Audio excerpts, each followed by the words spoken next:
ओम नमः सिद्धेभ्यः। ओम नमः सिद्धेभ्यः। ओम नमः सिद्धेभ्यः। मंगलम भगवान मीरो मंगलम गौतम मुनि मंगलम कुंद कुंदाद्यो जैन धर्मोस्तु मंगलम सर्वमंगल मांगल्यम सर्वकल्याणकारकम प्रधानम सर्वधर्माणां जैनम जयतु शासनम जैनम जयतु शासनम देहक्षता जैनी दशा मरते देहाती ते ज्ञानी चरण मां बंधन हो अग्नि ते ज्ञानी चरण मां बंधन हो अग्नि।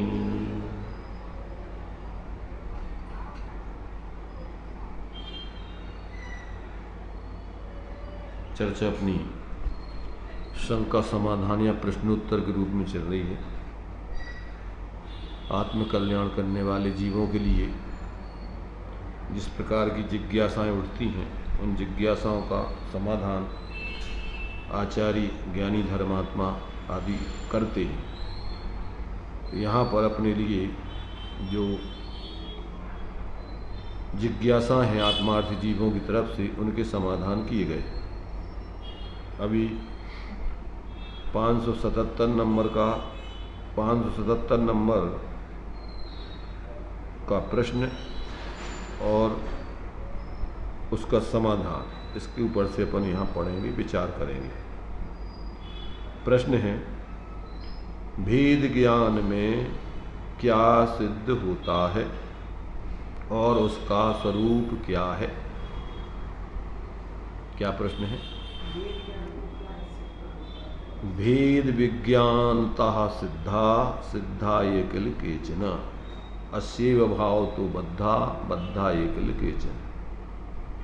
आचार्यों ने लिखा है कि जितने भी आज तक सिद्ध भगवान बने हैं वो सब भेद विज्ञान के बल से बने हैं, और जितने भी संसार में आज तक चतुर्गति में घूम रहे हैं, बंधन में पड़े हुए हैं, उस भेद विज्ञान के अभाव से ही संसार में बंधे हुए हैं, चतुर्गति में घूम रहे हैं। अब यहाँ पर कहते हैं कि उस भेद विज्ञान में होता क्या है, किस बात को समझाया जाता है, किस बात की उसमें सिद्धि होती है, तो उसका है क्या स्वरूप है जो भेद ज्ञान में जाना जाता है, समझा जाता है, समझाया जाता है, वो क्या है भेद विज्ञान।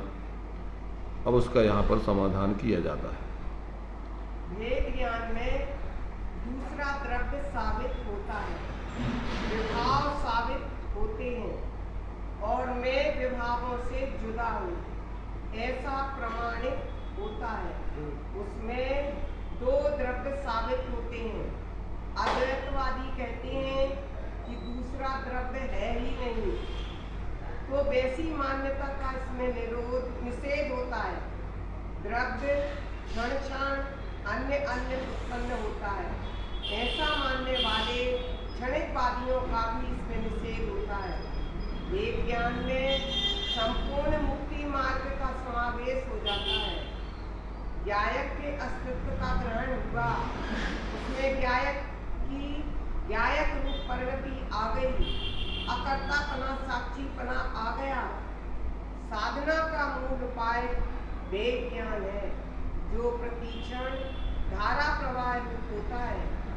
मेरा अस्तित्व अपने रूप है, पर रूप नहीं है, वह भेद ज्ञान का कार्य है। मैं अपने ज्ञायक के अस्तित्व रूप हूँ, पर रूप नहीं हूँ, वह कार्य करने का रहता है। देखिए, यहाँ अपन को आत्मकल्याण के कार्य में अपन को ये बतलाया है, तत्वार श्रद्धानम सम्यक दर्शनम। तत्वार सूत्र में सूत्र आया है। मोक्ष मार्ग का प्रारंभ सम्यक दर्शन ज्ञान चारित्राणी मोक्ष मार्गा। तो उसमें सबसे पहला पाया है उसका सम्यक दर्शन। तो सम्यक दर्शन के लिए 7 तत्वों का ज्ञान, श्रद्धान आदि होना चाहिए। तो 7 तत्वों में यहाँ पर मूल में 2 चीज़ें ली जाती हैं शास्त्रों में सामान्य रूप से। एक स्व, एक पर, एक स्वभाव, एक विभाव। ये 4 चीज़ें आत्मकल्याण करने वालों को समझना जरूरी है। तो इन 4 में 7 गर्भित हो जाती हैं। स्वपर में सारी द्रव्य आ जाते हैं, एक तरफ अपनी आत्मा, एक तरफ विश्व के सारे द्रव्य। तो अपनी आत्मा को छोड़ के बाकी सब पर द्रव्य अपने से भिन्न है, उनमें अपना कुछ भी नहीं है। अपने से अस्थि और पर से नास्ति। अपना द्रव्य क्षेत्र काल भाव अपने में है, पर के द्रव्य क्षेत्र काल भाव पर में है। एक दूसरे में एक दूसरे का कुछ भी लेना देना नहीं होता है। तो ये सबसे पहले तो 2 द्रव्यों की पृथकता का ज्ञान होना चाहिए, स्वपर का भेद विज्ञान होना चाहिए। अब स्वपर का भेद विज्ञान जब हो जाता है तो अब ये जीव निरंतर अपने स्व को भूलकर पर में मूर्छित होकर जी रहा है अनादिकाल से। अब दूसरी बात आती है कि जब पर अपना है ही नहीं, पर में से अपन को कुछ मिलता ही नहीं, मिलने की व्यवस्था ही नहीं, तो अपन पर में मूर्छित होकर क्यों जी रहे। तो फिर जो अपने पर में मूर्छित होने के भाव है, मिथ्यात्व के, अज्ञान के, कसाय आदि के, मिथ्या दर्शन ज्ञान चारित्र के, अब अपन को वो भाव छोड़ने लायक है। जो अपन पढ़ते ना, ऐसे मिथ्यादृग ज्ञान चरण बस भ्रमत भरत दुख जन्म मरण ताते इनको तजिए सुजान, इनको छोड़ना है। अब ये अपन को ज्ञान में आना चाहिए कि वो मिथ्या दर्शन क्या है, मिथ्या ज्ञान क्या है, मिथ्या चारित्र क्या है। तो ये विभाव भाव है सब। अब इनको जब तक नहीं समझेंगे तो उनका त्याग कैसे करेंगे।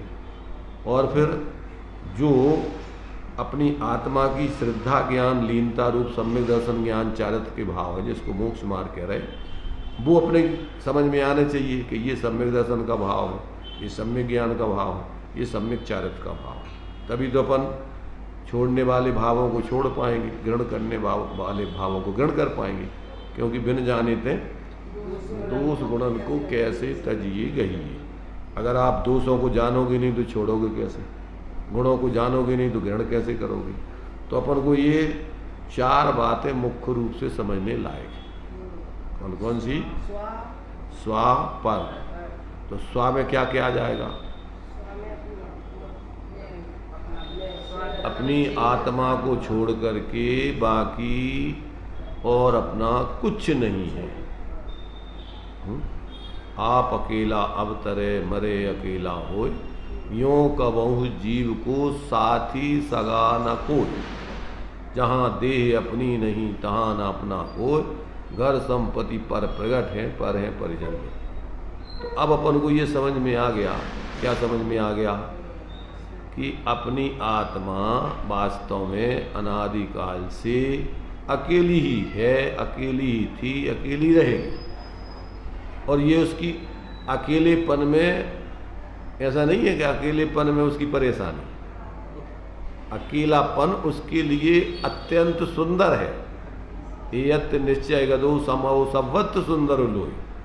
बंध कथा, बंधन में समस्या है, एकत्व में तो उसकी सुंदरता है, उसकी शुद्धता है, उसके जीवन में शांति। और जहाँ बंधन है वहाँ झगड़े हैं। तो ये अपन को यहाँ जब अपन को अपना आत्मा, अपने द्रव्य, अपने प्रदेश, अपने गुण, अपनी पर्याय अपने रूप रहती हैं पर रूप नहीं होती। तो अब अपन को जो पर पदार्थों में जो इस प्रकार अपनापन का भाव है और पर को अपन अपना जान रहे हैं और रात दिन उन्हीं में लग करके और राग द्वेष में पड़े हुए हैं, तो अब ये अपन को क्या है, ये छोड़ने लायक है। जी समझ में आ जाए कि छोड़ने लायक है, अब उससे अपन निर्वृत्ति करें। और जो अपन ने समझा कि ये अपन को ग्रहण करने लायक है उधर प्रवृत्ति करें, तब तो काम बने। दोनों चीज़ें, जैसे मान लीजिए अपन को मंदिर जाना है तो घर छोड़ना पड़ेगा, मंदिर की तरफ कदम बढ़ाना पड़ेंगे। ऐसे ही अपन को जब अपने स्वरूप को ग्रहण करना है, पर को छोड़ना है, तो अपन अपने ज्ञान श्रद्धान में ऐसा समझ करके अंतर में अपन को अपने लक्षणों से अपना स्वरूप आत्मा का, अपने जीव का अपना स्वरूप बताया है। चेतन को है उपयोग रूप, चिन्ह मूर्त बिन मूर्त अनु, पुद्गल नव धर्म अधर्म काल, इनते न्यारी है मेरी चाल। ताको ही अपना स्वरूप जान, उसी को अपना स्वरूप मान, उसी से करो निज पहचान। तो अब ये अपन को ये भेद विज्ञान में क्या होता है, तो कहते हैं भेद विज्ञान में स्वपर द्रव्यों की सिद्धि होती है और उसमें स्वभाव विभाव का विवेक जागृत होता है, यानी ग्रहण करने लायक भावों का विवेक और छोड़ने लायक भावों का विवेक जागृत होता है। तो ये मुख्य रूप से ये भेद विज्ञान का काम है। भेद विज्ञान का काम क्या है, अपने को पर को जाने और फिर अपन को जो भाव अपने हानिकारक है उन भावों को जाने और जो भाव अपने हितकारी उन भावों को जाने। तो जो भाव अपने हित में है उन भावों को अपने जीवन में प्रकट करें, नहीं आज तक अपन ने प्रकट किए तो, और जो भाव अपन ने छोड़ने लायक है जिनको अपन 24 घंटे ग्रहण करें उनको छोड़ें। इतना सा तो काम है धर्म। अब ये नहीं करें और बाकी तुम कुछ भी करते रहो, इससे तुम्हारी सिद्धि कुछ नहीं होना। औपचारिकता रूप में जो अपन को सच्चे देव सास गुरु हैं तो बुद्ध तुम्हें ये मार्ग बताते हैं, वो ये नहीं कहते हैं कि तुम अकेले हमारे पीछे घूमते रहो। वे तुम्हें ये बताते हैं कि ये तुम्हारा मार्ग है, हमने भी सुख पाया है, शांति पाई है, तो इस पे चल के पाई है और तुम्हें भी मिलेगी तो इसी से मिलेगी। भाई प्रत्येक जीव को शांति किससे मिलेगी, दूसरों से कि अपने से? तो अपने में आकर के अपन अपने इन भावों को ग्रहण करें, इनको छोड़ें। तो ये इसके लिए अपन मंदिर जाते हैं, गुरुओं के पास जाते हैं, शास्त्र पढ़ते हैं, और ये नहीं करें और मंदिर जाते रहें, स्कूल जाते रहें, मास्टर के पास जाते रहें, मास्टर की प्रशंसा करते रहें और मास्टर जो पढ़ा रहा है उसको नहीं पढ़ें, उसको नहीं अपनावें, तो विद्या पढ़ जाओगे कि नहीं? मूर्खता तुम्हारी दूर हो जाएगी कि नहीं? मास्टर जी कितना प्रसन्न होता है। नहीं, मास्टर जी तो भगा ही देगा, 1 साल के बाद तो क्लास स्कूल में से भगा देगा। अगर तुम पढ़ोगे लिखोगे नहीं तो ज़्यादा स्कूल में रखने की व्यवस्था नहीं है। ऐसे विद्यार्थियों को ऐसे शिष्यों के लिए गुरु रखते नहीं, जो उनकी बात नहीं मानते तो उनको क्या करेंगे रख के। इसलिए क्या है, तो अपने आप को कुछ नहीं करते, क्या अपने आप का भगाते। अरे धार्मिक पढ़ाई में भगाते नहीं है। नहीं, कैसे भगा? देखो क्या है, धार्मिक पढ़ाई में भगाते नहीं है। कौन भगाए? भगवान तो यहाँ मंदिर में से भगाने से रहे और शास्त्र भगाने से रहे। भाई शास्त्र तो कोई भगा नहीं सकते, तुम पढ़ते रहो, जीवन में नहीं उतारो। भगवान भी तुम उतरो ही ना, ढोक देते रहो, पूजा करते रहो, और जीवन में नहीं उतारो, तुमको कर लेने देना। वे तो बीतराग होके मोक्ष चले गए, उनको तो कुछ मतलब नहीं है बीतराग।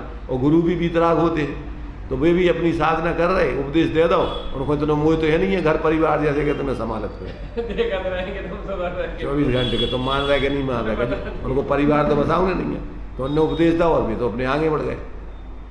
जैसे अपन ने चित्र पढ़ा होगा संसार, वो संसार चित्र के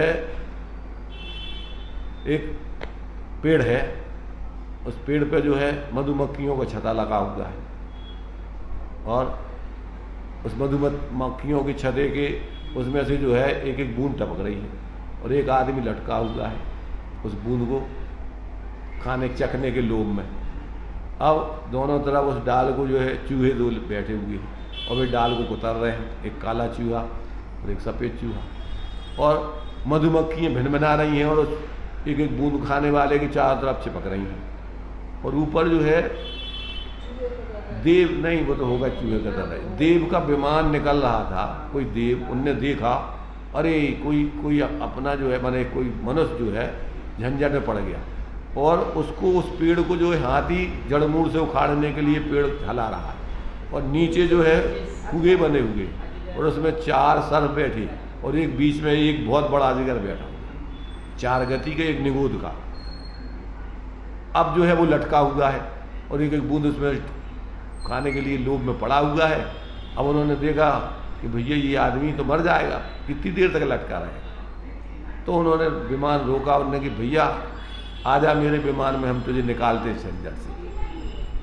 तो उसने उनकी तरफ देखा और इधर छते के उस बूंद बूंद को देखा, उन्होंने कहा महाराज थोड़ा भाई एक आध और ले लें और ले लें। उनके पास टाइम तो है नहीं है कि भैया आ रहा हो तो आना, हम जा रहे हैं, हमारे पास टाइम थोड़ी है। और वो तो अपने बस वही लोभ में पड़ो रहो।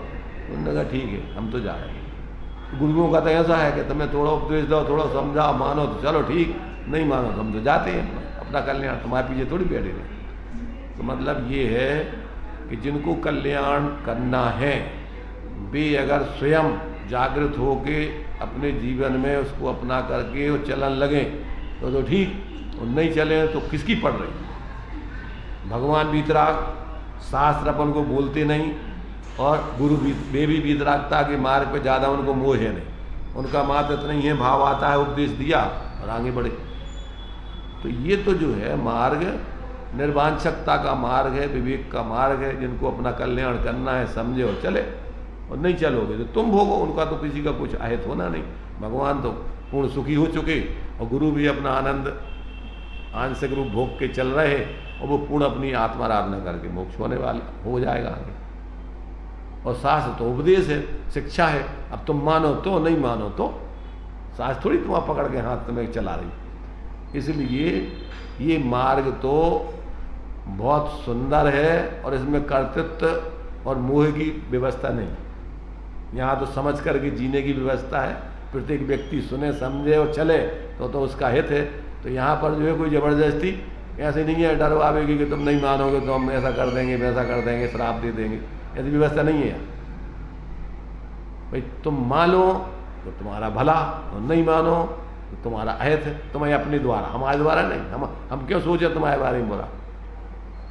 तो ऐसा जो है ये मार्ग यहाँ कहते हैं कि ये जो भेद विज्ञान है, इस भेद विज्ञान में तो स्वापर हे उपादेय तत्वों को बताकर और जीव को जागृत कर दे।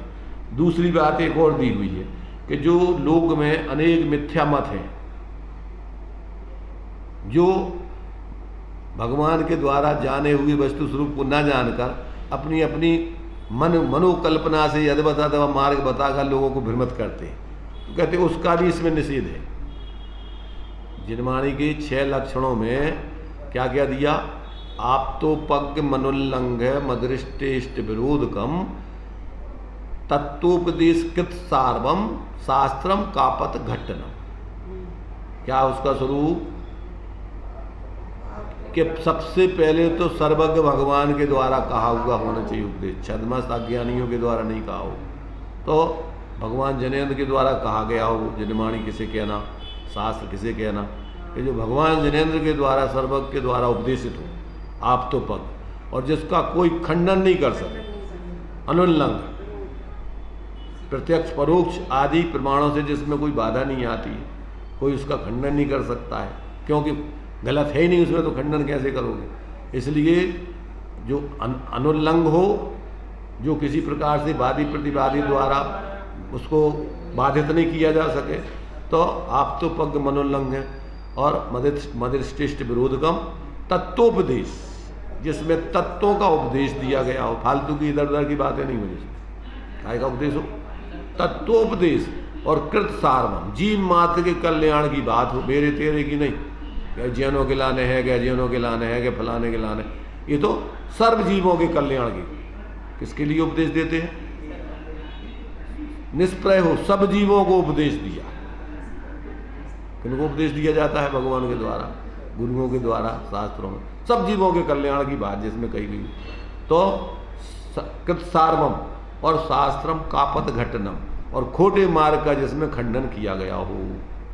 कापत घटनम, कापत माने खोटा मार्ग, मिथ्या मार्ग, जिसमें वस्तु स्वरूप से अन्यथा निरूपण हो, उनका निषेध किया गया होगा, ये मोक्ष का मार्ग नहीं है। तो ये बात यहाँ पर वही दी है कि जो एकांतवादी हैं, क्षणिकवादी हैं, और जो है आत्मा के लिए नित्य अद्वैतवादी हैं, आदि माने एको ब्रह्म द्वितीयो नास्ति, एक भगवान ही सब में फैला हुआ है और कोई दुनिया में नहीं है। तो कहते ये सब बातों को खंडन किया जाएगा। ऐसा नहीं, वस्तु स्वरूप अनेकांत आत्मा की स्वा भी है, पर भी है। तो ये क्या हो गया? ये द्वैत हो गया ना, अद्वैत तो नहीं रहा कि अकेला एक ब्रह्म ही है, दूसरा कुछ नहीं। इसलिए जिसमें अद्वैतवादियों का खंडन हो, नित्य एकांतवादियों का खंडन हो, और सिर्फ अकेला क्षणिकवादियों का खंडन हो, ऐसे जो विपरीत मत चल रहे हैं धर्म के नाम पर, उन सब बातों का गलत सिद्ध करके उसका निषेध किया गया हो। तो ऐसा जो है इस भेद विज्ञान में ये सारी बातें गर्भित हो जाती। क्या क्या आ जाता है, ये सारी बातें उसमें आ जाती हैं। और इसमें आपका जो है पूरा हित गर्भित हो जाता है, किसी प्रकार का तुम्हें कोई भ्रम ना रहे, किसी प्रकार से तुम मार्ग से विपरीत ना हो, वस्तु स्वरूप से विपरीत ना जाओ। ये सारी बातें इस भेद विज्ञान के अंतर्गत आ जाती हैं, सम्यक ज्ञान के अंतर्गत आ जाती हैं। वेद विज्ञान का 6 में स्वरूप क्या दिया, सम्यक ज्ञान का लक्षण स्वपर अर्थ बहु धर्म जुत जो प्रगटावन भान, उसका नाम है सम्यक ज्ञान। किसे कहते सम्यक ज्ञान? जो स्व और पर, जो अनेक कैसे है, स्वपर अर्थ बहु धर्म जुत, अनेक धर्मों वाले, तो ऐसे उस वस्तु स्वरूप को जिसमें निरूपण किया जाए, जाना जाए, वो ज्ञान सम्यक ज्ञान है। तो ऐसा जो है अपने लिए कहते इस भेद ज्ञान के अंतर्गत ये सारी बातें गर्भित हो जाती हैं कि स्वापर और उसमें हित अहित, ऐसे एकांत अद्वैतवादी आदि, क्षणिकवादी आदि, इन सब का जिसमें निषेध किया गया हो। एक द्रव्य क्षण क्षण अन्न अन्न उत्पन्न होता है, ऐसा मानने वाले क्षणिकवादियों का भी इसमें निषेध हो जाता है। वेद ज्ञान में संपूर्ण मुक्ति का मार्ग समावेश हो जाता है, जिससे तुम्हारा कल्याण हो, वो सारी बातें जो जरूरी है उसमें बताई जाती हैं। इस प्रकार से आत्मा ज्ञायक के अस्तित्व का ग्रहण हुआ, इसमें ज्ञायक की ज्ञायक रूप परिणति आ गई, और अकर्तापना यानी उसमें बाह्य कर्तृत्व आदि का निषेध करके अकर्तापना, और साथ आत्मा ज्ञाता दृष्टा है, कर्ता धर्ता नहीं किसी का। कैसा है आत्मा? आत्मा, प्रत्येक आत्मा ज्ञाता, जानने देखने वाला है, दुनिया का कोई करने धरने का स्वरूप नहीं। भगवान कैसे है? सकल गे ज्ञायक तदपि निजानंद रसलीन सो जनेन्द्र जयवंत नित हरिरज प्रकाश भी। सब जानते सब हैं, क्या करते हैं, परंतु आनंद अपना भोगते हैं, बाहर में और कुछ उनको करने धरने का विकल्प नहीं होता है। ऐसा जो है जिसमें अकर्तापना अर्थात ज्ञातापना आ जाता है, पर पदार्थों का कर्तव्यपने का निषेध हो जाता है। साधना का मूल उपाय भेद विज्ञानी है, जो प्रतिक्षण धारा प्रवाह रूप होता है, माने जो साधना के मार्ग में चलता है उसके ज्ञान, उस 24 घंटे उसका ज्ञान जागृत रहता है, वेद विज्ञान सदा रहता है, इसलिए प्रवाह रूप। ऐसा नहीं है कि वो ज्ञान प्राप्त होकर छूट जाए, वो तो जहाँ से मोक्ष मार्ग चालू हुआ तो अब वो मोक्ष तक वेद विज्ञान सम्यक ज्ञान बना ही रहेगा, उसका कभी अभाव नहीं होता। तो इस प्रकार वो धारा प्रवाह रूप होता है। मेरा अस्तित्व अपने रूप है, पर का अस्तित्व मेरे रूप नहीं है। वह भेद विज्ञान का कार्य, यानी भेद विज्ञान का कार्य है तुम्हें तुम्हारे अस्तित्व को अलग बताना, सबके अस्तित्व को तुमसे अलग बताना। तो मैं अपने स्वरूप से यानी ज्ञायक के अस्तित्व रूप हूँ, पर रूप नहीं हूँ। वह कार्य करने का रहता है, अर्थात भेद विज्ञान में ये कार्य रहता है और उसमें दूसरा कोई काम नहीं। निज को निज, पर को पर जान, फिर दुख का नहीं देश न। तो ये जो है जिसकी समझ में ये बात आ जाती है, उसका जीवन व्यर्थ के संकल्प विकल्पों से, पर कर्तृत्व से, स्वामित्व से, पागलपन से, 5 प्रकार के पाप, हिंसा, झूठ, चोरी, कुशील, परिग्रह। अब लोग इनको तो 4 को तो पाप मान लेते, परिग्रह को पाप नहीं मानते, परिग्रह को तो पुण्य को पुण्य मानते, अच्छा मानते, रात दिन इसी पागलपन में लगे रहते हैं, उसी के बीच चक्कर लगाते हैं। तो ये जो है ये अपनी मनमानी कल्पना भगवान जिनेंद्र की वाणी को पर नहीं मानते। अगर इस प्रकार से आदि उनकी आदि अपनी मिला ली इसमें, तो ये ऐसे व्यक्ति भटकते रहते। तो इस प्रकार यहाँ ये अपन को कि भेद ज्ञान में क्या क्या सिद्ध होता है, उसका क्या स्वरूप है, तो इतना संक्षेप में अपन ने उस भेद विज्ञान में, सम्यक ज्ञान में सारी बातें गर्भित हो जाती, ऐसा जानना चाहिए। समझ में आ गया प्रश्न और उसका उत्तर? समझ में आ गया का मतलब क्या? समझ में आ गया का मतलब होता है कि बाप ने बेटा से कहा कि बेटा 2 गिलास पानी ले आओ, और पानी आया ही नहीं। बाप ने कहा बेटा नहीं सुनी क्या? अब को सुन ली ना, काय के लिए बोल रहे? अरे क्या सुन लिया भाई? कब कहा माना जाएगा कि समझ में आ गया उसकी? तो यहाँ कब समझा जाएगा कि अपनी समझ में आ गया वेद विज्ञान?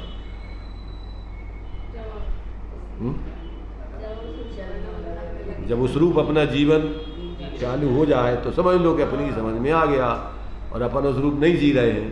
तो नहीं जैसे होना चाहिए। जैसे कल शकुंतला जी कह रही थी, भैया हमने तो अपने सब कुछ सोना चांदी सब कुछ बांट दिया, परिग्रह छोड़ रहे धीरे धीरे, अपन को कुछ नहीं रखना, अपन को निश्चल होकर के अब अंत में अपन को समाधि करके जाना है।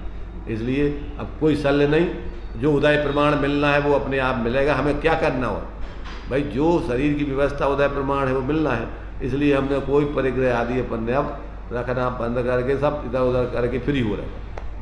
तो समझ लो कि हाँ इनकी समझ में आ रहा है। और नहीं इधर सब चमीटर जाओगे, जो बताओ नहीं हो मायाचारी करके हमारे पास कहाँ है, कसमें खाओ और ताले लगाए रहो पेटियों में।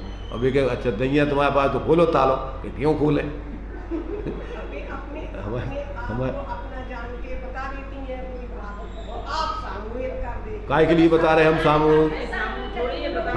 हम ऐसे बता रहे हैं कि जो ऐसे मायाचारी लोग हैं कि सुनते हैं और जीवन में काम उल्टी करते हैं, तो कम से कम एक आदमी से आदर्श के रूप में समझे तो कि ये आदमी सुन रहा है तो जीवन में उतार रहा है, तो अपन को भी उतारने चाहिए, अकेले मात्र सुनने ही नहीं चाहिए, समझे ना? तो महिलाओं का नेतृत्व तो जैसे मोक्ष मार्ग से नेतारम, तो भी खुद मोह का भेदन करते हैं, ज्ञान की आराधना करते हैं जब नेतृत्व किया जाता है। जब तुम्हारे प्रमुख अगर उस पर चलेंगे तो तुम्हारे लिए तो पीछे वालों को भी सोचना पड़ेगा कि भैया अपन को यही करना चाहिए। इसलिए बताया जाता है, गलत बात होती तो नहीं बताते, उसको छुपाते, अच्छी बात है तो सबको प्रकट करके भैया सब लोग सीखें उसको। इसमें बताने में कौन सा बुराई है, अच्छी बात है। तो भैया अपन जो है अपन ने परिग्रह को पाप रूप माना, विकल्पों का कारण माना, संकल्प विकल्प आर्थ ध्यान का। अपन बोलते जहाँ के लंगोटी भी है अगर इलक जी के पास, तो वो भी एक सल है उनको। तो परिग्रह चिंता दुखी जानो, तो अपन को नहीं लगता ही। अपन तो क्या है कि सब अकेले बाहर के अकेली बातों में और दिखावटी बन में है और काम भी करेंगे उल्टे सुल्टे। इसलिए और परिग्रह छोड़ के भी परिग्रह की महिमा आ रही तुम्हें, उसी में तुम्हें रस आ रहा है इकट्ठे करने में बोलियों में, तो तुमने हमें परिग्रह छोड़े नहीं है। इसका मतलब जो भगवान सब छोड़ छाड़ के गए और उनके नाम पर तुम इकट्ठा ढेर लगा रहे मंदिरों मूर्तियों, क्या मतलब है तो बताओ। इसलिए जिसको तत्व ज्ञान होता है उसके जीवन में उसको बोलने की जरूरत नहीं है, बिना बोले हुए उसका जीवन उपदेश होता है। गांधी जी के जीवन की एक घटना उन्होंने उसमें लिखी थी कि जब वो गांव देश में घूम रहे थे और जगह जगह जो है अपने देश की दशा और लोगों के सुधारने के लिए जानकारी कर रहे थे, तो वो नोआखाली में कहीं गए हुए थे।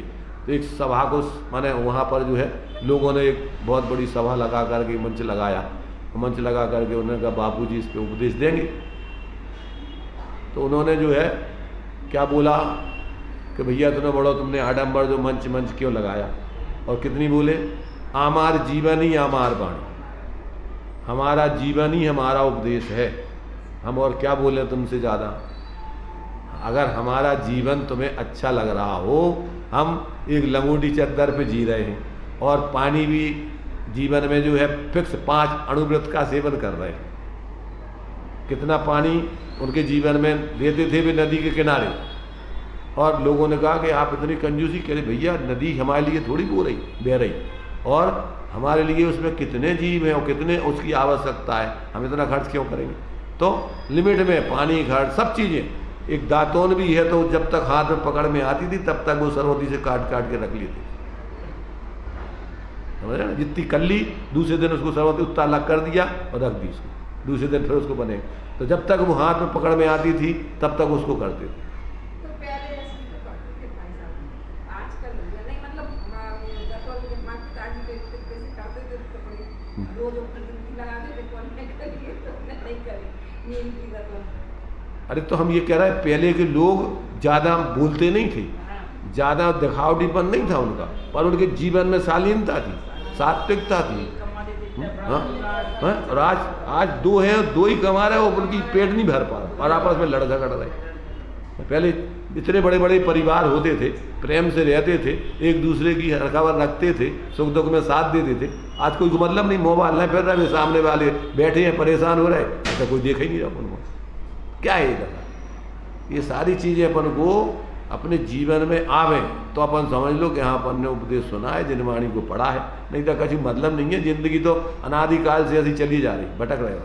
इसलिए अपन को ये सब बातें जो है, जो शास्त्रों में अपन पढ़ते हैं सुनते हैं, उसको अपन जितना भी जीवन में उतार सके, प्रयोग कर सके। कौन क्या कर रहा है दुनिया की तरफ नहीं देखना अपन को। प्रत्येक जीव का अपना अपना कल्याण अपने से होना, एक दूसरे का एक दूसरे से नहीं होना। अगर प्रेरणा लेना है तो दूसरों की अपन गुणग्रहण का भाव रहे में, दूसरों में से गुण ग्रहण करो। 200 पर दृष्टि पे मेरे ऐसे में तो उनसे भी यही परेशान है, तो तुम उनको बताने से क्या फ़ायदा मिल गया। तो ये अपन को सारी चीज़ें समझना चाहिए। अब एक प्रश्न ये हो गया, और दूसरा प्रश्न पढ़ना है। देखिए दूसरा प्रश्न, बाहर के अमुक संयोग छोड़कर यहाँ आए हैं और प्रतिदिन यहाँ शास्त्र में से पठन मनन आदि सब कुछ करते हैं, फिर भी सम्यक दर्शन क्यों नहीं होता। क्या कह रहे, ये सबका प्रश्न है। क्या कह रहे कि हम बाहर में अभी अपना परिवार कुटुंब ये रुपया दुकानदारी छोड़ करके यहाँ शास्त्र सुनने आए, तो कहते बाहर का अमुक अमुक संयोग छोड़कर यहाँ आए और प्रतिदिन यहाँ शास्त्र में पठन मनन आदि सब कुछ करते हैं। मंदिर में आके पढ़ते हैं, सुनते हैं, पूजा पाठ सब करते हैं, परंतु फिर भी हमारे अंदर हमें जो मूल में मोक्ष मार्ग का प्रथम पाया है, अपनी आत्मा की अनुभूति प्रतीति हमें क्यों नहीं होती, उस पर क्यों नहीं हमारे लिए इस प्रकार का अंतर में उस जाति का पुरुषार्थ जागृत होता। ये प्रश्न है, समझ में आ रहा। अब उसका उत्तर देखिए। देखिए स्वयं ही अटकता है। कौन पढ़ेंगे भाई साहब? पढ़ो जोर से। पढ़ना है। स्वयं ही अटकता है, जितनी रुचि की तीव्रता चाहिए उतनी नहीं। थोड़ा जोर से बोलना। दो नहीं, जोर से और स्लो, जल्दी नहीं, कैसे और दूसरे लोग भी सुनने वाले। रिकॉर्डिंग होती तो उस रिकॉर्डिंग में जाएगा, आप अच्छे से पढ़ो। स्वयं ही अटकता है, जितनी रुचि की तीव्रता चाहिए उतनी नहीं। अंतरंग में पर से विमुख नहीं होता, अपने को ग्रहण नहीं करता, कितनी विरक्ति नहीं आती, महिमा नहीं आती, इसलिए प्रयास में कचास रहती है, मंदता रहती है। जैसे किसी ने जागने का निर्णय किया हो, परंतु प्रमादवश जागता नहीं है और विचार करता रहता है कि जागना है, उठना है। वैसे ही स्वयं प्रमाद के कारण जितना चाहिए उतना ज्ञान, उतनी विरक्ति नहीं करता, जितना कारण देना चाहिए उतना नहीं देता, इसलिए कार्य नहीं होता, अपने आलस्यवश कार्य नहीं होता। छटपटी होनी चाहिए। स्वयं कहाँ अटकता है उससे अंतरंश में पहचान ले। अंतरंग में से नहीं, अंतरंग में से पहचान ले तो वह स्वयं अटक ही नहीं सकता और स्वयं अंतर में चला जाए। देखिए एक पैराग्राफ क्या कहा इसमें। सबसे पहली चीज तो ये कार्य नहीं हो रहा है तो करे तुम्हारी खुद की ही उसमें रुकावट डालने की तुम्हारी बात है, कोई दूसरा उसमें बाधक नहीं है। तो कहते स्वयं ही अटकता है, जितनी रुचि की तीव्रता चाहिए उतनी रुचि की तीव्रता अभी पैदा हुई नहीं है। जहाँ अपन जिसको अपन बहुत महत्वपूर्ण समझते हैं वो कार्य अपन करते ही करते हैं, क्या नहीं करते। जिस चीज में अपन महत्ता जितनी महत्ता समझते हैं उस कार्य को किए बिना नहीं रहते।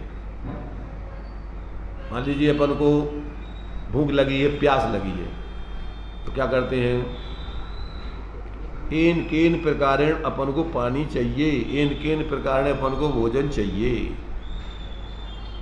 क्या भैया ठीक है, मिल जाए तो ठीक, नहीं मिले तो ठीक।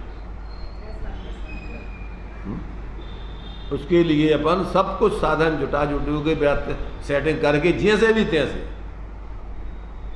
कहीं नहीं होगा कहीं तो जा करके भीख मांगेगा, भैया बहुत भूखे हैं आज तक, सब उस लाज लज्जा एक तरफ रख देगा। वो भूखा व्यक्ति कुछ नहीं देखता, और उसके लिए तो जैसे तैसे जो है कहीं ना कहीं से मिलना चाहिए। मतलब सोचता है मर जाएंगे, प्यास पानी नहीं मिला, भोजन नहीं मिला तो मर जाएंगे, ये मानता है। पर इसमें इसमें ठीक है, बिल्कुल चल रहा है। इसमें नहीं लगाता है कि अगर नहीं समझेंगे तो मर जाएंगे। इसमें तो जो तुम्हारी वर्तमान पर्याय छूटेगी और इसमें तुम्हारे अनंत मरण होंगे, अनंत जन्म मरण चल रहे हैं।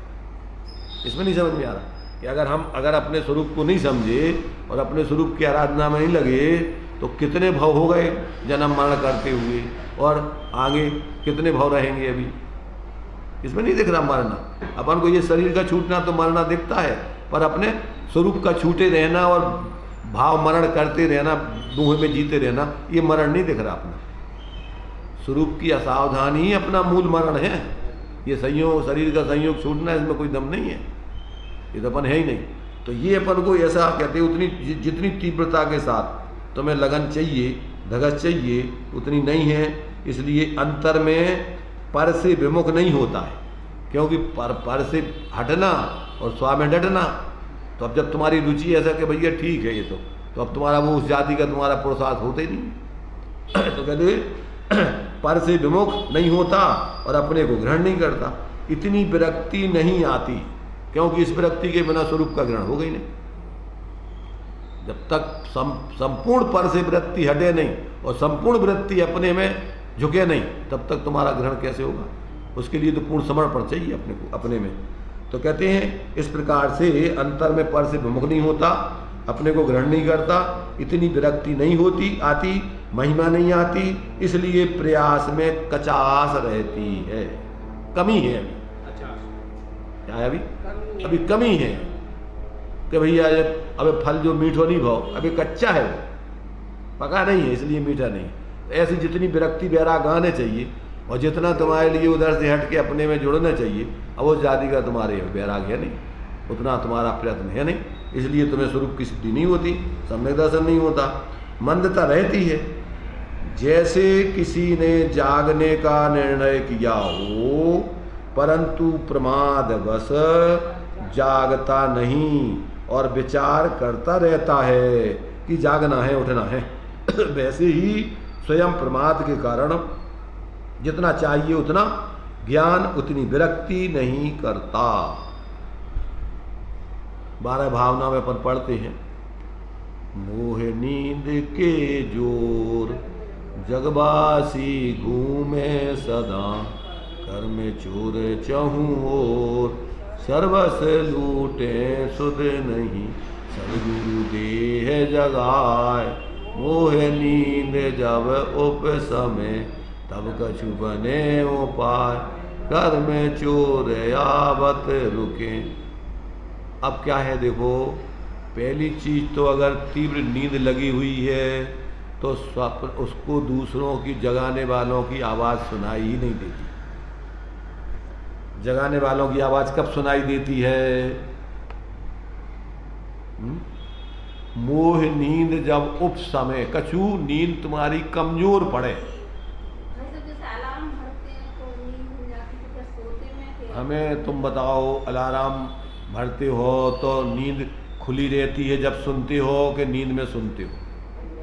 अलार्म नींद में सुना जाता है कि नींद खुले रहने में? देखो इसमें या तो पूरी नींद अगर खुल गई है तो तुम्हें जगावे की जरूरत ही नहीं है, और अगर तुम्हारी पूरी नींद लगी है तो तुम्हारे लाने अलार्म कैसे सुनोगे? अरे हम ये कह रहे, तुम्हें होश नहीं है, तुम्हारी नींद अवे सही नहीं लगी है, उस नींद ही हो। मोह नींद जब उप समय, थोड़ी कम नींद हो, तीव्र नींद होवे तो उसके लाने पर कहते कुंभकर्ण की, कोई जगह उतराओ घंटा। अरे दिमाग से कुछ नहीं है, वो नींद तुम्हारी अगर गाफिल है तो नहीं उठ सकते। अगर नींद तुम्हारी मंद है, वो मैंने थोड़ी कम है, तो ही तुम सुन पाओगे। अगर तीव्र गाफिलता है तो उसमें कौन कितना वो कुछ भी कर दो, उसको कुछ नहीं पता पड़ता। नींद, तीव्र नींद में स्वप्न देखता है वो तो उधर के, और उधर के स्वप्न देख रहा है तो उधर की कौन सुने? जब उसकी नींद थोड़ी कमजोर पड़ती है तो ही उसको, तो जिसकी जैसे मुनिराज होते हैं तो मुनिराज जैसे सोते नहीं है, कुत्ता है तो कुत्ता सोते नहीं है ऐसा, तन कहीं आवाज आएगी एकदम कान खड़े हो खड़ा हो जाए। इसलिए मुनिराज को ले भूमा है पिछली रयन में कछु शयन एकादश, और अरहंत भगवान को तो नींद खत्म ही हो गई, क्योंकि नींद तो प्रमाद है, स्वरूप की असावधानी है। नींद आत्मा का स्वभाव थोड़ी है। तो जिसको तीव्र गाफिलता है शरीर में, भोगों में, संयोगों में, तो थकावट तीव्र होती है, तो उसको बहुत नींद आती, और उसको नींद नहीं खुलती। कोई कुछ भी चिल्लाते रहो, कुछ भी करते रहो, कोई अंतर नहीं पड़ता। नींद उसकी क्या है, उपशम हो, थोड़ी शांत हो, कम हो, तो उसके लिए जैसी आवाज़ आती है वो सुनता है। इसलिए जब नींद थोड़ी कमज़ोर हो गई हो, देखो उपदेश कब सुनाई देता है कि जब तुम्हारी कसाएं मंद हो। नींद माने का मोह, मोह माने मिथ्यात कसाएं, तीव्र कसाएं हो, इतने आगे बैठ सकत कोई? इतने में तो कि हम कहें क्या कर लें, फालतू के समय खराब हुई। तो जब उनकी कुछ मोह कम पड़े तो उपदेश सुनवे आगे बैठ सकत हो। अब दूसरी बात, पहले तो ये समझ लो कि थोड़ा तुम्हारा मोह कम पड़ो तो गुरुदेव ने तुम्हें जगावे को उपदेश दो। उपदेश मोह नींद से उठ रहे चेतन तुझे जगा मन को, हो दयाल उपदेश करे गुरु। तो ये तुम्हारे लिए उपदेश जब ही सुन सकते हो जब तुम्हारी नींद थोड़ी कम हो। तीव्र नींद में तो तुम्हें कौन उपदेश सुने, कैसे सुनो? अब तुम नींद में उपदेश, तुमने नींद सुन तो लिया, अब प्रमाद तीव्र है तुम्हारा हो गया। हाँ, उठ रहे। प्रमाद के कितने भेद है ये दे रहे ना आगे, ये दिया है कि जैसे किसी ने जागने का निर्णय किया हो, जैसे उपदेश सुन लिया, अब सोच रहा कि यार अपन को उठना है, तो निर्णय किया हो, परंतु प्रमाद बस जागता नहीं है और विचार ही करता रहता है कि जागना है, उठना है। वैसे ही स्वयं प्रमाद के कारण जितना चाहिए उतना ज्ञान, उतनी विरक्ति नहीं करता। बताओ प्रमाद माने का कौन? प्रमाद क्या हुआ? अरे भाई प्रमाद अपन सुनो, पहले अपन शास्त्रीय भाषा में उसके अर्थ समझो। प्रमाद के कितने भेद हैं? 15। बस 15। कौन कौन से बोलिए? प्रमाद के 15 भेद। 4 कथाएं, 5 इंद्रियां, निद्रा और स्नेह। 4 कौन सी कथाएं? धर्म कथाएं। 4 ही कथा। तो फिर कथाएं बोल रही हूँ, कथाएं माने का ये कथा मतलब इनमें व्यक्ति उलझा रहे। जैसे मान लीजिए अपन ने उपदेश तो सुना, अब लोभ में बैठे हो, मान में बैठे हो, मायाचारी में बैठे हो, तो अब तुम इतने कैसे प्रयोग छोड़ोगे, अपने जीव कल्याण कैसे करोगे? और अब तुम आओ टीवी देख रहे हो, मोबाइल देख रहे हो, मोही जीवों की, तो अब ये विकथाएं चल रही सब। अब वो में तुम्हारा इतना रस है कि तुम्हारे लाने थे वो कशु, अब करवे को भाव पैदा नहीं। तो ये कसायों में, विकथाओं में और 5 इंद्रियों के विषय, अब तुम्हारे लाने खाबो अच्छो चाहने, पहनबो अच्छो चाहने, सूंघबो अच्छो चाहने, सुनबो बाहर की, तो अब तुम्हारे लाने कैसे तुम कल्याण करोगे? आत्म के है विषय कसाय, इनमें मेरी कहवे के लाने है, मेरी परिणति न जाए, मैं रहूँगा आप में, तो आप में फिर आओ तो पहले रहो तो जब हुई। अब शुरू में आई नहीं है तो मैं रहूँगा आप में, आप लीन, तो कहाँ से अपने में रह पाओगे फिर? तो ये जो है सुन भी लो उपदेश, पर इतने उसमें परिकर में उलझे हैं अपन, मोही जीवों में इतने उलझे हैं कि उतने से निकल ही नहीं पाओ, टाइम ही नहीं मिला था। पर उतने आपके लाने क्या होना पड़ेगा, उतने आपको निर्दय बनना पड़ेगा। क्या? शरीर की दया छोड़ना पड़ेगी, विषयों की आसक्ति तोड़ना पड़ेगी। इसमें क्या रखो है, मर जाएंगे यही में लगे जिंदगी पूरी हो जाए, आत्माओं का कल्याण हो जाए। तो 4 कथाएं, 4 विकथाएं, 5 इंद्रियों के विषय, निद्रा और अनुराग। इसने माने का मोरो नाती, मोरो पोता, अरे भैया हम क्या करें, हमारी को तो करने दो सब। तो अब तुम कल्याण कब करोगे? जब नाती पोतोगी उसमें उलझे रहोगे तो जो का है प्रमाद माने का, प्रमाद माने इन कसायों में, इनमें मूर्ताओं में उलझे रहना। सुन तो लो उपदेश तो सुन लो, परंतु अब उतने से तुम कमाई नहीं कर रहे कुछ, तो अब कैसे तुम ज्ञान वैराग अंदर में कैसे स्वरूप की आराधना कब करोगे? कब है टाइम तुम्हारे पास? तो अब अपन ने उपदेश भी सुन लो, अब मोह में अपन सोच तो रहे कि अरे यार करने चाहिए, जिंदगी पूरी हो गई, कब करने चाहिए, टाइम ही नहीं है। इतनी अपन ने इतना परिकर फैला रखो है कि मरते मरते दम तुम्हारा लाने में पूरा नहीं होने, बुझे क्यों भाई? तो उलझे हुए जब तो कह रहा है कि तो सुनवे से अपन कितना लाभ मिलेगा, उलझे हुए हैं और उलझे ही रहना है, तो अब तो सुनवे से कितना लाभ मिलने जाएगा? था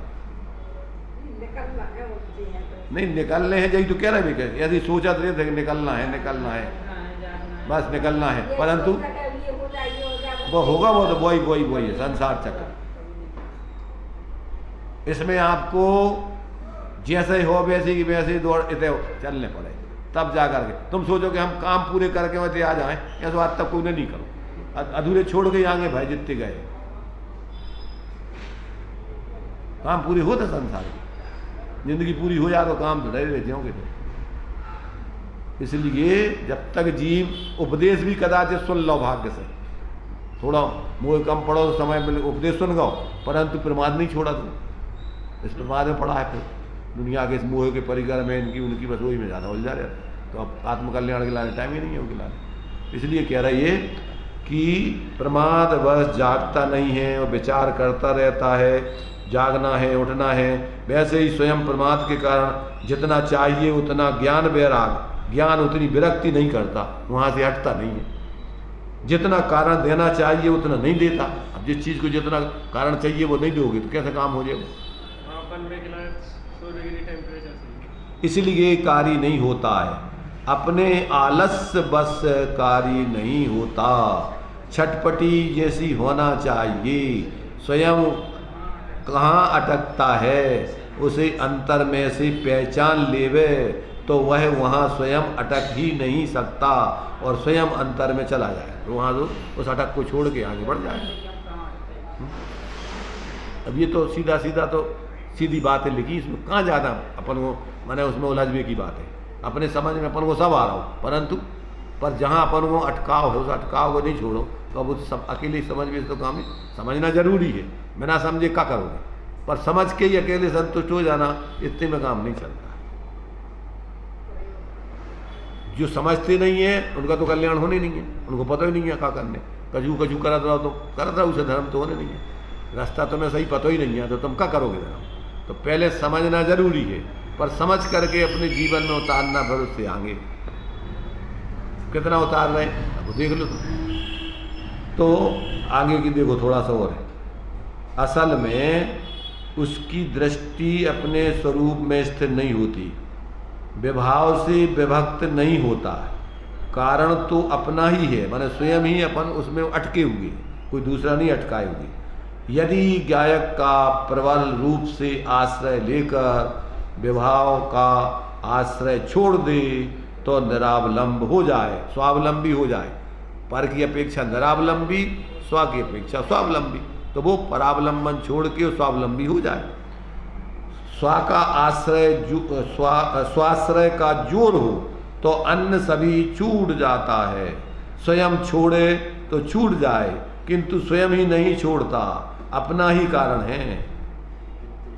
द्रव्य दृष्टि से तो स्वयं विभावों में गया ही नहीं है, मानो आत्मा एक वस्तु दूसरे में जाती नहीं है, सिर्फ अकेले भावों में अपन सिर्फ कल्पनाएं करते रहते झूठी। भाई एक वस्तु दूसरी वस्तु में जाती क्या? अपनी आत्मा क्या परद्रव्य में जाता कि चला गया? कल्पनाएं करता रहता अंदर ही अंदर मिथ्या, बस उनमें उलझा रहता। तो कहते द्रव्य दृष्टि से तो एक वस्तु दूसरी वस्तु में जाती नहीं और विभाव रूपी सर्वता होती नहीं, उन्हें ग्रहण नहीं किया है, परंतु पर्याय की अपेक्षा से सर्वत्र स्वयं ही अटका हुआ है। अब क्या समझ में नहीं आती में? इतनी स्पष्ट सब बातें लिखी हुई हैं और हाथ पर रखे हुए आंवले जैसी सब बातें हैं, अपन अपना देख भी रहे जो कि कहाँ कहाँ अपन को सब पता है, फिर भी प्रश्न अपन प्रश्न पूछो, प्रश्न तुम्हारे पास ही उत्तर है उनको। भाई तुम खुद ही पता अगर जानकारी करोगे अपन कहाँ रोके हैं, कहाँ अटके, खुद को समझ में आ रहा होगा अपन कहाँ अटके, अपनी क्या कमजोरी। तो ये जो है ये अपन को बहुत ही सुंदर तरीके से कि जीव जब भेद विज्ञान करता है तो उसमें क्या क्या आता है। भेद विज्ञान हो जाने के बाद अब अगर उसको समझ में आ गया परंतु उसके लिए कार्य नहीं हो रहा है अपने स्वरूप का ग्रहण का, अनुभव का, सम्यक दर्शन आदि का, तो क्यों नहीं हो रहा है? अब वो क्या बात है, सब सुन रहा है सब छोड़ के परंतु जीवन में नहीं उतर पा रहा है, तो कहते ये कारण है उसका, आगे का कदम नहीं बढ़ा रहे तुम। इतना कदम बढ़ा लिया कि तुम्हें यहाँ आकर के सुन गए, सुन लिया, पर अब उससे आगे और निर्वृत्ति लेना चाहिए, तो वो निर्वृत्ति नहीं है। अब निर्वृत्ति नहीं है, स्वरूप की प्रवृत्ति नहीं है, तो अब तुम्हें कैसे प्राप्त हो गई बताओ।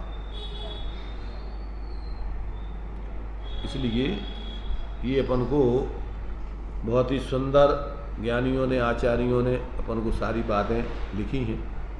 यदि अपन थोड़ा सजग हो करके और थोड़ी तड़प विशेष हो गए, अपन को लगे कि जीवन का भरोसा नहीं, एक क्षण में कब श्वास रुक जाएगी और कहाँ से कहाँ चले जाएंगे, जिसके पीछे अपन पागल बने हुए हैं वो सब ऐसा ही पड़ा रहेगा, अपने संग एक परमाणु जाना नहीं।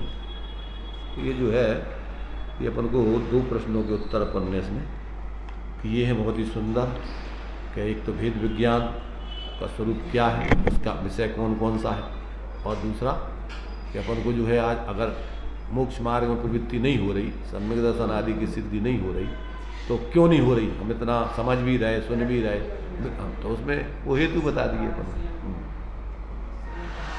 चलिए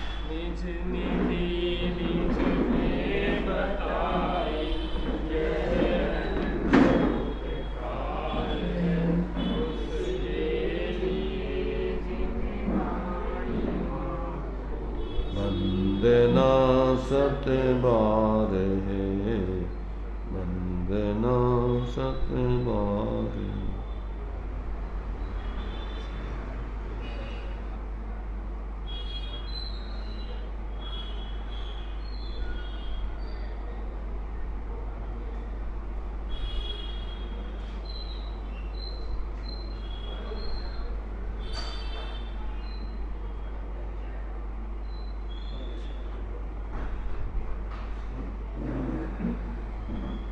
गीतराग सर्वपित परमात्मा तुम्हारी द्वादश निर्माण।